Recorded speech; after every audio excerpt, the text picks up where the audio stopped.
In August 2025, 71-year-old Linda Simmons answered a call from a private number. She thought nothing of it. A close friend often called her that way, but instead of a friend, she heard a man claiming to be with law enforcement. He told her there were 2 felony warrants in her name for failing to appear at grand jury service. The shock was immediate. Warrants and jail time are words that are designed to trigger fear, and fear is a scammer's strongest weapon.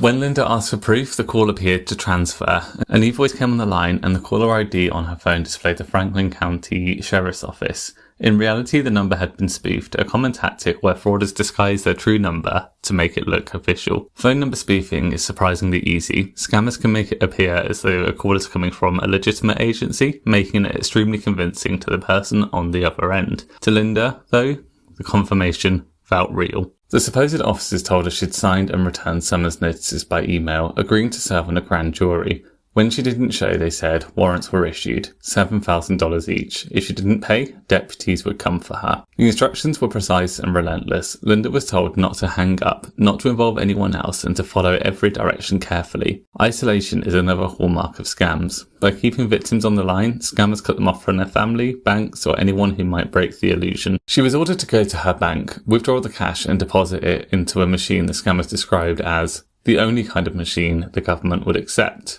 In reality, it was a Bitcoin ATM. Fraudsters use these machines because once the money is converted into digital currency and transferred, it cannot be traced or reversed. For 5 hours, Linda obeyed every command. She withdrew the money she was told to take out, all while being told not to end the call. The scammers knew she had her granddaughter with her and refused to let her leave her alone, keeping her on edge and forcing her to comply. At the gas station, she fed bills into the Bitcoin ATM, one after another. Warnings did flash on the screen about possible scams, but she ignored them. Fear kept her focusing on only avoiding jail. That tunnel vision is exactly what fraudsters count on. Panic makes people bypass their usual skepticism. As mentioned, Linda had her granddaughter with her. Her daughter, who was supposed to have the granddaughter returned to her at this point, was worried, and although she hadn't been able to call Linda, who was on the phone to the scammer, she had messaged her and received the location. Her daughter arrived at the gas station and stopped her. Linda had already deposited thousands of dollars that she would never get back. The police were called, but as is almost always the case with Bitcoin ATM scams, the money was gone for good. Linda's ordeal followed one path of the jury duty scam, but there are others. Some victims are sent to websites that look completely legitimate with government seals and official sounding web addresses, all fake. These sites may ask for personal details like birth date or social security number to look up how much you owe. They then demand the payment of thousands of dollars through the page itself, or direct the victim to so-called government kiosks to pay in cryptocurrency. There are no government kiosks. Every part of it is a scam. It's important to know that it is a crime for anyone to falsely represent themselves as a federal court official. The federal judiciary takes such offences seriously, and law enforcement encourages victims to report these scams. Scammers are not just targeting a few people. In 2023, consumers lost $171 million to government imposter scams, according to the Federal Trade Commission.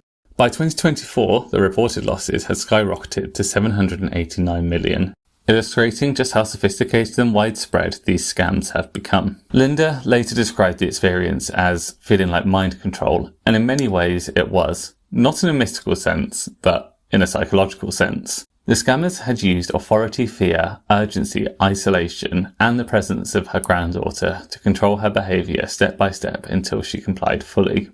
Now she shares her story openly. She knows she can't undo her loss, but speaking out, she hopes to help others recognise the warning signs before it's too late.